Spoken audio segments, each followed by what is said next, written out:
আমি আপনাদের সামনে আজকে অবশ্যই একটি দায়িত্ব নিয়ে আপনাদের সামনে আমি বসে আছি বা আপনাদের সাথে কাজ করছি বা আপনাদের সামনে উপস্থিত হয়েছি।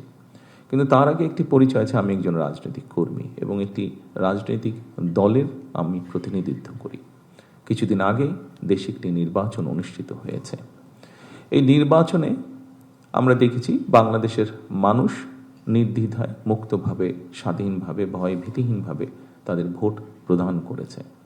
বিশ্বের যে কোনো গণতান্ত্রিক রাষ্ট্রে যখন রাজনৈতিক দলগুলো নির্বাচনে অংশগ্রহণ করে, তাদের কিছু বক্তব্য থাকে, তাদের কিছু কর্মপরিকল্পনা থাকে।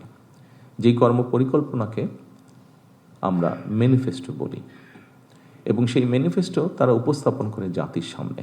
এবং যখন একটি গণতান্ত্রিক ব্যবস্থার মাধ্যমে একটি রাজনৈতিক দল নির্বাচিত হয়, বিকাশ পেমেন্টে 10,000 টাকার বেশি অফার, শপিং চলছে তো। খুব স্বাভাবিকভাবেই আমাদেরকে ধরে নিতে হয় যে যেই ম্যানিফেস্টো তারা জাতির সামনে উপস্থাপন করেছিল, সেই ম্যানিফেস্টোর পক্ষে বাংলাদেশের মানুষ রায় প্রদান করেছে এবং সেজন্যই সেই দলটি নির্বাচনে জয়লাভ করেছে।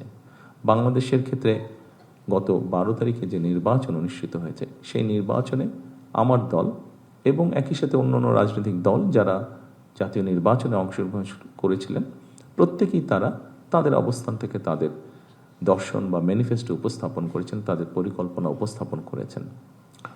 ভোটের রেজাল্ট কি হয়েছে আপনারা দেখেছেন। বাংলাদেশের মানুষ, সেই হিসাবে আমরা ধরে নিতে পারি বাংলাদেশের মানুষ, ভোটের হিসাব যদি আমরা করি, বাংলাদেশের মানুষ বাংলাদেশ জাতীয়তাবাদী দলের ম্যানিফেস্টোকে সমর্থন দিয়েছে বা সেটির পক্ষে রায় দিয়েছে। এবং রাজনৈতিক দল হিসাব আমরা যে ম্যানিফেস্টো জনগণের সামনে উপস্থাপন করেছি, সেই ম্যানিফেস্টো স্বাভাবিকভাবে আমরা বাস্তবায়ন করব। এবং একই সাথে পৃথিবীর যে কোনো গণতান্ত্রিক রাষ্ট্রে যখন একটি রাজনৈতিক দল যারা জয়লাভ করে, সরকার গঠন করে, তারা তাদের ম্যানিফেস্টো বাস্তবায়ন করে। তবে এই ম্যানিফেস্টোকে যদি আমাদের বাস্তবায়ন করতে হয়, খুব স্বাভাবিকভাবে আপনারা যারা প্রজাতন্ত্রের যারা কর্মকর্তা এবং কর্মচারীবৃন্দ, অবশ্যই আপনাদের সহযোগিতা প্রয়োজন।